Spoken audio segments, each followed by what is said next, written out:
Hello दोस्तों, स्वागत है आपका हमारे चैनल स्मार्ट एजुकेशन क्लासेस में। इस वीडियो में हम डिस्कस करने वाले हैं आपके साथ दोस्तों कक्षा 5वीं 8 ग्रेड भाषा भारती का पाठ 11 है, मर कर भी जो अमर हैं। काफ़ी इंपॉर्टेंट पार्ट है इसका, जो है भाषा भारती का थ्योरी पार्ट जो हम कंप्लीट कर चुके हैं। आपने वीडियो नहीं देखा है ज़रूर देखिएगा। और इसके बाद हम ये 8 ग्रेड का करेंगे, इसमें हम सारे प्रश्नों को हल करेंगे। तो चलिए वीडियो को लाइक और चैनल को सब्सक्राइब जरूर करिएगा। शुरुआत करते हैं। पाठ 11 है, मर कर भी जो अमर हैं। प्रश्न संख्या पहला है कि झांसी के बाद आज़ाद के छिपने के लिए अपना नया ठिकाना बनाया। क्या बनाया था उन्होंने? तो झांसी के बाद वो गए थे ओरछा, और ओरछा से गए थे टीकमगढ़। राजा भाऊ महाकाल को किस राष्ट्रीय दिवस के दिन वीर गति प्राप्त हुई? तो आपको पता होना चाहिए कि इनको वीर गति 15 अगस्त को, और इनका जन्म जो है 26 जनवरी को हुआ था। चलिए, यह तो मुझे कंकड़ लगा है, कोई चिंता की बात नहीं। किसका कथन है? तो ये कहा था राजा भाऊ महाकाल ने जब उन्हें एक गोली लगी थी। निस्पंदन का अर्थ क्या होता है?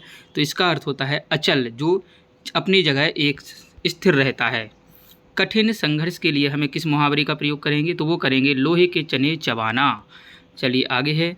प्रश्न संख्या 6 से लेकर 10 तक। रिक्त स्थान। बलक बुखारा एक माउजर पिस्तौल थी। स्वतंत्रता का विलोम परतंत्रता है। भारत की अखंडता और सुख समृद्धि हमारे जीवन के स्वप्न हैं। राम अपनी माँ की आंखों का तारे हैं। आज़ाद भारत माता के सच्चे सपूत। झांसी शब्द में अनुनासिक है, जो अंग आहा की बिंदी होती है वो है अनुनासिक। चलिए आगे है। हमारे राष्ट्रीय ध्वज को तिरंगा क्यों कहते हैं? तो क्योंकि इसमें 3 रंग की पट्टियाँ होती हैं। कमेंट करके बताइए दोस्तों कि कौन कौन से वो 3 रंग होते हैं। बलिदानी कौन होते हैं? बलिदानी वे व्यक्ति होते हैं जो देश के लिए सब कुछ त्याग कर देते हैं। परिणामता शब्द में आए हुए मूल शब्द तथा प्रत्यय को लिखिए। मूल शब्द परिणाम और प्रत्यय शब्द होता है उसमें तथा। ठीक है। चलिए, राजा भाऊ महाकाल के जन्म दिनांक की एक अन्य विशेषता क्या है? इनका जन्म 26 जनवरी को हुआ था, जो कि एक राष्ट्रीय दिवस है। अनुस्वार और अनुनासिक का प्रयोग करते हुए, तो अनुस्वार देखिए गंगा, पंचायत, संगम, कंबल और इम्फाल, ये क्या हैं? अनुस्वार। ठीक। और अनुनासिक क्या होते हैं? जो चांद की बिंदी होती है, गांव, मोहे, चांद, 5 आंगन, ये अनुनासिक। 16वां है परि और अन उपसर्ग लगा करके 2 शब्द तथा ई और तालक प्रत्यय लगा करके 2 शब्द। तो परि से बन गया परिवार, परिधान। अन से अनपढ़, अनजान। प्रत्यय की बात करें, ई से रमणीय और गमनीय। तो आपका ई से रमणीय, गमनीय और ता से लघुता और गुरुता हो जाएंगे।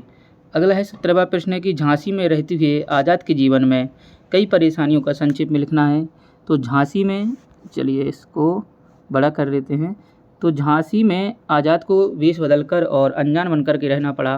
गुप्तचरों द्वारा उनका पता लगने पर उन्हें झांसी छोड़कर टीकमगढ़ में सातार नदी के समीप जाना पड़ा था। आगे है, राजा भाऊ महाकाल को तैरने का शौक था। आप अपनी किसी एक रुचि के बारे में बताइए। तो मेरी रुचि पढ़ने में है, मुझे नई नई कविताएं, कहानियां पढ़ना बहुत पसंद है। अगला है प्रश्न संख्या 19। निम्नलिखित बिंदुओं के आधार पर राजा भाऊ महाकाल के बारे में बताइए। जन्म, शिक्षा, बचपन, स्वतंत्रता और जो है इसके बाद स्वतंत्रता आंदोलन और निधन। तो मैं आपको बताऊं, इनका जन्म 26 जनवरी 1923 उज्जैन। शिक्षा उज्जैन में की। बचपन इनका बीता व्यायाम करने और क्षिप्रा नदी में नदी के प्रवाह की विपरीत तैरने का इन्हें काफ़ी शौक़ रहा है। स्वतंत्रता आंदोलन 1952 का कश्मीर आंदोलन, 55 में किसान आंदोलन और गोवा मुक्ति आंदोलन प्रमुख रहे। निधन इनका 15 अगस्त 1955 को हुआ। अगला है अंतिम प्रश्न, किसी महान व्यक्ति या स्वतंत्रता संग्राम सेनानी के बारे में 8 से 10 वाक्य। तो दोस्तों मैंने रानी लक्ष्मीबाई के बारे में लिखे हैं। रानी लक्ष्मीबाई का एक महान स्वतंत्रता सेनानी थी। उनका जन्म 19 नवंबर 1828 को वाराणसी में हुआ था। बचपन का नाम इनका मणिकर्णिका था। प्यार से उन्हें मनु कहते थे। वे तलवारबाजी और घुड़सवारी में निपुण थीं। 29 वर्ष की उम्र में अपने प्राण त्याग दिए। अंग्रेज़ों के साथ एक लंबी लड़ाई लड़ी। उन्हें झांसी की रानी भी कहते हैं। तो ये थे आपके 8 वाक्य और ये पूरा पाठ होता है।